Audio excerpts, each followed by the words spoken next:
Hello to everyone listening from around the world. Before James continues his account, we want to hear from you. Drop a comment and tell us where you're watching from today.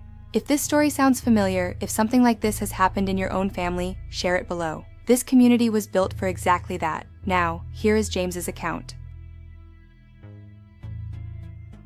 The irony is that my son-in-law was the one who told me to get a home security system. He'd come over for dinner the previous March, sitting at my kitchen table in the Irvington house, eating the pot roast my wife Sandra had made, drinking the wine I'd opened. And he'd leaned back in his chair and said very casually that the break-ins on the northeast side of Portland had been climbing, that a man our age, living in a house this size, ought to have cameras. Front door, back door, garage. Peace of mind, he said. His name was Derek, 37 years old. My daughter's husband of 4 years. A mortgage broker who wore good shoes and always remembered to ask about my golf handicap, even though I hadn't played golf since 2019. I installed the system 2 weeks later. 4 cameras, cloud storage, motion activated. I used the installer Derek recommended. I got a good deal. What Derek didn't know, what I didn't know at the time either, was that a security system records everything, not just intruders. Everything. My name is James Walker, 64 years old, retired civil engineer, 31 years married to Sandra, who is 62, and teaches part-time at Portland Community College and makes excellent pot roast. And had, as I would discover on a Wednesday morning in October, been conducting an affair with our daughter's husband for what the camera timestamps would eventually confirm was at least 11 months. 11 months. I want you to sit with that number for a moment. 11 months. That's Thanksgiving, Christmas, New Year's, our anniversary in February, Sandra's birthday in April, our daughter Megan's birthday in June. 11 months of family dinners where I poured wine for a man who was sleeping with my wife. 11 months of Sunday phone calls where Derek asked how my back was holding up and whether I'd seen the Blazers game. I had not seen the Blazers game. I was too busy trusting people. I found out the way men usually find out. Not through genius detective work, not through a dramatic confrontation. I found out because someone got careless. It was a Wednesday morning, October 2nd, 6:14 a.m. Sandra had left for an early faculty meeting. She'd mentioned it the night before, kissed me on the cheek, taken her travel mug from the counter by the coffee maker. I was standing at the kitchen window in my robe, watching the birch trees in the backyard go gold, drinking the first cup. My phone buzzed. The security app. Motion detected. Back door. I almost ignored it. I had ignored 100 of them. Raccoons, the postal carrier, our neighbor's retriever who'd figured out our gate latch. But something about the timestamp made me look. 6:19 a.m. Sandra had left at 6:10. The motion was from inside the house, not outside. The camera covered the back hallway, angled toward the kitchen. I opened the app. Derek was in my kitchen. He hadn't knocked. He had a key. Sandra had given him one 2 years ago, she'd said, in case of emergencies, so he and Megan could get in if something happened to us. He was standing at the kitchen counter, in a jacket he hadn't been wearing when he arrived because his car wasn't in the front, which meant he'd parked somewhere else and walked, which meant this was not an accident or a spontaneous visit. He poured himself a cup of coffee from my coffee maker, he checked his phone, he sat down at my kitchen table, and then he waited. I stood at the window in my robe for 43 minutes, watching my phone screen, while the man my daughter married sat in my kitchen and waited for my wife to come back from the faculty meeting that I was now fairly certain did not exist. Here is something I learned about myself that morning. I'm not the kind of man who kicks indoors. I'm the kind of man who makes a list. Sandra came back at 7:52. I watched them through the camera. I won't describe what I saw. I'll tell you only that it lasted 22 minutes and that when Derek left through the back door, he took his jacket and left the coffee mug in the sink without rinsing it. That detail bothered me almost as much as everything else. I didn't say a word when Sandra came home at noon. She came in through the front door with grocery bags and a story about a colleague named Pat who'd gone long in the meeting, and I was sitting at the kitchen table with the newspaper, the actual printed newspaper, and I looked up and I said, "Good meeting?" "Long." She set the bags on the counter. "Pat cannot wrap up a discussion to save his life." Sounds frustrating. It is, every time. And that was that. She unpacked groceries. I read the newspaper, or appeared to. What I was actually doing was running the conversation I needed to have with my attorney through my head, organizing it, sequencing it, the way I used to organize a structural load calculation, methodically without emotion, because emotion introduces error. The attorney's name was Helen Morse, family law, downtown Portland, office on Southwest Broadway. I'd never needed her before. I found her through my accountant, a steady man named Paul Garrett who had done my taxes for 16 years, and who picked up the phone on the first ring when I called him from my car that afternoon and said very quietly, "Paul, I need a family law attorney today." Paul didn't ask questions. He texted me Helen's number before I reached the end of the block. I didn't know yet how many things were about to become relevant. I didn't know yet what Megan would say, and I absolutely did not know yet that Derek had made a financial decision 8 months earlier that was going to make the next conversation with Helen Morse considerably more interesting. Welcome back to Sweet Family Revenge. Grab your snacks, get comfortable, and remember, the people in these accounts had every chance to behave themselves. They just chose wrong. Drop a comment and subscribe. You're going to love it here. Helen Morse was 58, had done family law in Portland for 24 years, and had the specific, unhurried manner of a woman who had seen every variation of human disappointment, and was therefore not rattled by any of them. Her office smelled like good coffee and paper files, and the reliable competence of someone who had never once in her career been caught unprepared. She looked at the screenshots I'd pulled from the security app, 4 of them, time-stamped, and then she looked at me. "How long has this been going on?" The camera timestamps show the first incident in November of last year. That's as far back as the cloud storage goes. November. She wrote something down. "How are you?" "I'm organized," I said. She looked up. "That's a good answer. I spent 35 years calculating how much weight a structure could bear before it failed. I know what preparation looks like. I'd like to start preparing." She nodded. She pulled a yellow legal pad toward her, and for the next 2 hours, Helen Morse and I had the most productive conversation I'd had in recent memory. About the Irvington house, which was in both our names, about the retirement accounts, about the investment portfolio Paul Garrett managed, about the cabin in Bend I'd inherited from my father in 2018, and which was, I had thought, simply a family retreat, about Derek. "What do you know about his finances?" Helen asked. "He's a mortgage broker, good income. I've never looked at his specific numbers." "Has he ever borrowed money from you?" I paused. "He asked Sandra for a short-term loan last February," I said slowly. "She mentioned it in passing. Said it was a business thing. He was between deals." She said she'd lent him $12,000. Helen's pen stopped. "From which account?" I looked at her. "I'd have to check." "Check tonight," she said. "And James, don't tell Sandra you've checked. Don't tell anyone. Not yet." I drove home, made dinner, ate across from my wife of 31 years and talked about whether the birch trees in the backyard needed trimming before winter. After Sandra went to bed, I sat at the kitchen table with my laptop and looked at the joint savings account for the first time in 8 months. The $12,000 was there in February. That was accurate. What was not accurate was the figure Sandra had given me. Because the account history showed not 1 withdrawal, it showed 4. February, March, May, and August. Combined total, $31,000. The last withdrawal had cleared 6 days before my mother's funeral. The weekend I was 3 states away in Eugene. The weekend Sandra had stayed home because she said she wasn't feeling well. 47 texts from Derek's number on her phone that weekend. I knew because I'd seen the bill 2 weeks later and hadn't registered what it meant until now. I sat at that kitchen table for a long time. The birch trees could wait. There is a concept in structural engineering called load path. It describes how weight moves through a building, from roof to wall to foundation. When you understand the load path, you know which elements are truly bearing the structure and which ones are decorative. You know what you can remove without consequence and what, if removed, brings everything down. Sandra and Derek had been operating as though I was decorative. They were about to find out I was load-bearing. Thursday morning, October 3rd. Helen Morse called at 8:15. I was already at the kitchen table with coffee, having slept approximately 3 hours, having spent the remainder of the night reviewing 6 months of account statements. With the patient focus of a man who had spent a career reading documents that, if misread, caused buildings to fall. "The $31,000, Helen said. "Did you find any documentation, loan agreement, acknowledgement, anything in writing?" "Nothing." "Then it's a marital asset that was transferred without your knowledge or consent. That's relevant to the division of marital assets, particularly if Derek can't account for it." "He won't be able to account for it," I said. "I know what it was for." A pause. "Tell me." "He had a licensing issue last spring. A complaint filed against his mortgage broker's license with the Oregon Division of Financial Regulation.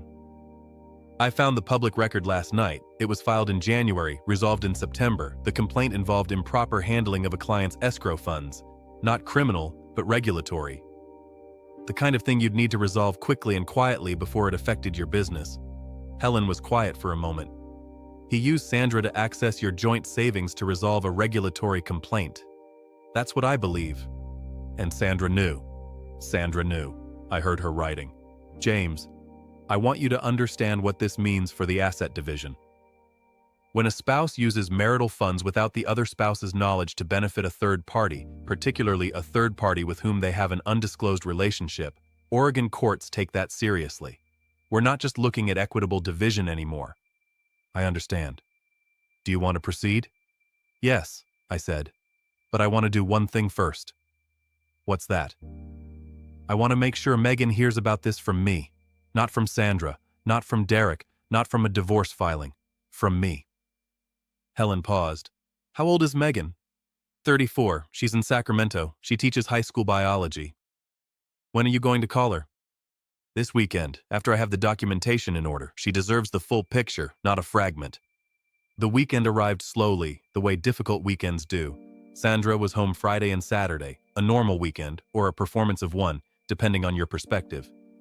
We went to the farmer's market on Saturday morning at the PSU Park blocks the way we had gone almost every Saturday for 20 years. She bought persimmons. I carried the bag. We ran into a couple from the neighborhood, the Hendersons, and stood on the sidewalk in the October sun and talked about their grandchildren for 12 minutes. I have never felt more like a man standing on hollow ground. Saturday afternoon, Sandra went to a yoga class. I went to Paul Garrett's office, which he'd opened specifically for me on a weekend because Paul Garrett is that kind of man. We spent 90 minutes reviewing the full financial picture, the retirement accounts, the investment portfolio, the Irvington house, which had a current market value of approximately $780,000 against a mortgage balance of $94,000. The Bend cabin. The Bend cabin. The cabin is yours, Paul said, not for the first time. Inherited separately, never commingled. In Oregon, that's separate property. Sandra has no claim on it. I know. I just want to make sure it's at the front of your mind when you sit down with Helen. It is. Paul took off his reading glasses. He'd known me for 16 years. He looked at me the way people look at you when they've known you long enough to not need to ask how you are. You doing okay, James? I'm doing what needs to be done, I said. That's enough for right now. He nodded.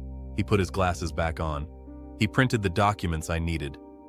If you've been listening for a while and want accounts like this to keep coming, it really helps when you hit that like button and subscribe. 97% of people never do, but it's what keeps this whole thing running. So, thank you. Sunday. I called Megan at 10 a.m. Pacific, noon her time. She was home. I could hear the particular Sacramento Sunday quiet through the phone. Traffic faint in the background, her neighbor's dog. She picked up on the second ring. Dad, hey. Hey, sweetheart. I was sitting in the Bend cabin when I called her. I'd driven down Saturday night after Sandra fell asleep and slept in my father's old bed under the quilt my mother had made, and woken to the sound of the Deschutes River and the smell of pine and done what needed to be done. I need to tell you something. I need you to hear it from me before you hear it any other way. A pause, the specific pause of a child who has learned from experience that that sentence precedes something that changes things. Okay, she said quietly. I told her, not everything at once. I'm not a man who buries people in information. I gave her the core of it, the part she needed first. I told her what I'd seen on the camera. I told her approximately how long it had appeared to be going on. I told her I was already working with an attorney, that her inheritance was protected, that her mother and I were going to be separating, and that this had nothing to do with her and everything to do with two adults who had made choices I was now responding to. She was quiet for a long time. Dad, I know. How long have you known? 5 days. And you sound, I'm okay. You sound like you're reading a building inspection report. I almost laughed. Almost. That's probably accurate. Dad. Her voice was different now. Not the shock anymore. Something deeper. Sadder. I need to ask you something, and I need you to answer honestly. Always. Did you ever suspect before this week? I thought about it. Really thought. The way you think when the answer is going to cost you something. No, I said, and I've been trying to figure out what that means about me. "It doesn't mean anything about you," Megan said. "It means something about them." She was right. She has always been the clearest thinker in our family, her mother's organizational skills, her grandfather's precision. I sat in the Bend cabin and felt for the first time since Wednesday morning something that wasn't the cold arithmetic of documentation, something that simply hurt, plainly and without structure. "I love you, Dad. I love you too, sweetheart. What happens now?" "Now I go home," I said, "and I finish what I started." I didn't know yet what Derek was going to do when he found out the filing had been initiated. I didn't know yet that his response would be exactly the wrong one. The panicked, self-incriminating response of a man who had never once prepared for the possibility that he would be caught. And I absolutely did not know yet that Sandra, who had spent 31 years watching me work through difficult problems methodically and without noise, would make the mistake of underestimating me one final time. She would call Helen Morse's office on a Monday morning to propose a settlement. Helen Morse would call me, and I would say two words that ended the negotiation before it began. "Show her." Helen Morse had a policy against speakerphone during settlement discussions. She said it changed the dynamic, made people perform rather than negotiate. She made an exception on the Monday morning Sandra's attorney called. I sat in Helen's office on Southwest Broadway, in one of the two client chairs facing her desk, and I listened. Sandra's attorney was a man named Gary Fitch, competent, measured, the kind of voice that suggests he had done this many times and preferred the quick resolution. He opened by acknowledging that the situation was, and I am quoting, "complex and emotional for all parties, and that his client was prepared to be reasonable." Helen let him finish. Then she said, very pleasantly, "I'd like to share some documentation with you before we discuss terms." The documentation was 47 pages. Paul Garrett had compiled it. It included the 4 unauthorized withdrawals from the joint savings account, the timeline correlated against Derek's regulatory complaint filing dates, the cloud-stored security footage log, not the footage itself, just the metadata, timestamps, duration, frequency, 11 months of entries. The most recent one had been 2 days before this phone call. There was a pause on Gary Fitch's end that lasted approximately 9 seconds. "I'll need to consult with my client," he said. "Of course," Helen said. "Take the time you need." She ended the call, looked at me. 9 seconds, I said. "That's longer than I expected." What followed was not dramatic in the way people expect these things to be dramatic. There were no screaming phone calls, no ambush at the family home, no confrontation in a parking lot. What there was, instead, was 14 days of back and forth between two sets of attorneys, conducted in offices and over email, while Sandra and I continued to live in the Irvington house, in what I can only describe as the most precisely civil arrangement I have ever been part of. We said good morning, we cooked separate meals, we watched different televisions in different rooms. We were polite in the way of two people who understand that whatever they say to each other at this point is potentially relevant to the proceeding. I am a structural engineer. I understand load-bearing elements. I had become, in those 14 days, the most load-bearing thing in my own life. Derek's response, as I mentioned, was the wrong one. When Megan called him, not to accuse, just to say she knew and that she needed time, he panicked.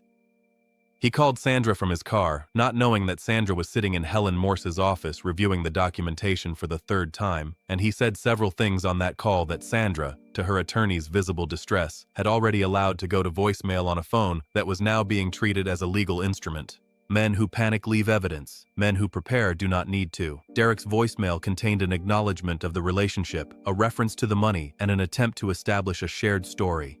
That by the time he left the message, Sandra had already declined to corroborate because Helen had made very clear to Gary Fitch what the documentation showed and what it meant for any contested proceeding. Sandra did not protect him.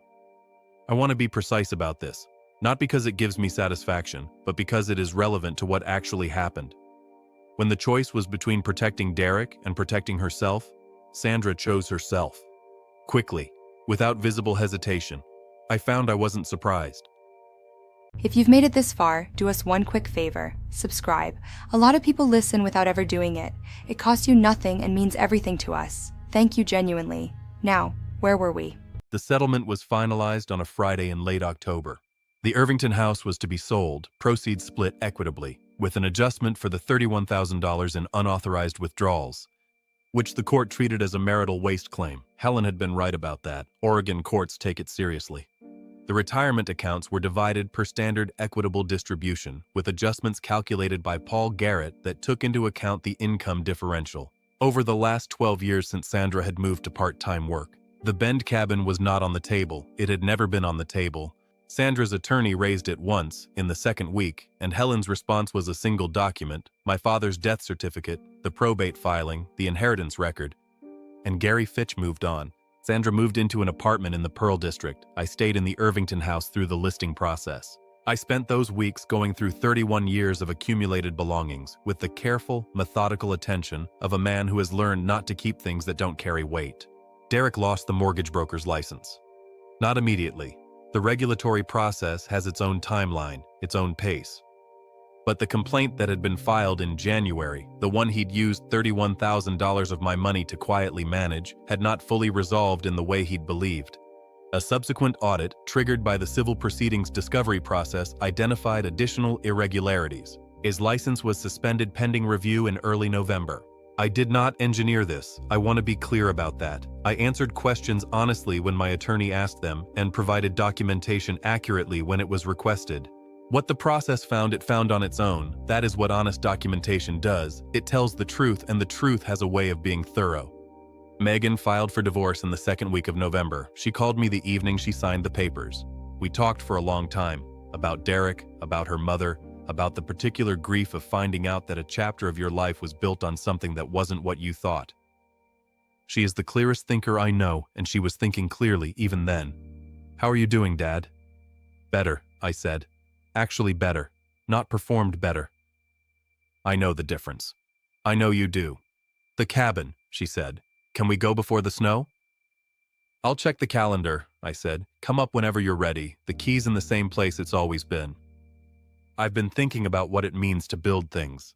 35 years of civil engineering, and the thing that stays with me, the thing I keep coming back to now in the evenings at the Bend cabin with the river sound through the window, is the concept of the hidden load. In structural work, the most important forces in a building are the ones you cannot see. They're in the walls, the connections, the foundation. They don't announce themselves. They don't perform. They simply hold. People misunderstand what strength looks like in a crisis. They expect noise, volume, the dramatic confrontation in the driveway, the speech. What they don't expect is a man who sits at a kitchen table at 6 in the morning, watches a security camera feed on his phone, and then makes coffee. Who goes to the farmer's market on Saturday and carries the bag. Who calls his accountant on a Sunday and his daughter from a cabin and his attorney from a parking lot, and conducts the most important weeks of his life in the register of a building inspection rather than a house fire. Here is the thing about staying calm that most people don't understand. It is not the absence of feeling. I want to be precise about this. When I watched that camera feed on a Wednesday morning in October, I felt everything. The specific devastation of 31 years recontextualized in 60 seconds. The particular weight of understanding that someone you trusted had been operating in a parallel version of your life. I felt all of it. What I chose, and it was a choice made deliberately in the 43 minutes I stood at that kitchen window, was not to let the feeling drive the action. Because feeling-driven action is loud and expensive, and usually benefits the person who caused the feeling, not the person experiencing it. They want you to explode. They're prepared for explosion. They've been managing your potential explosion in their minds for months, planning around it, accounting for it. They are never prepared for documentation. There is a lesson inside this story that has nothing to do with revenge and everything to do with structure. The people who wronged me had been building something for 11 months, a parallel arrangement, carefully managed, they thought, invisible. But they had built it entirely on the assumption that I was not paying attention, that I was decorative, that my presence in the structure was assumed rather than load-bearing.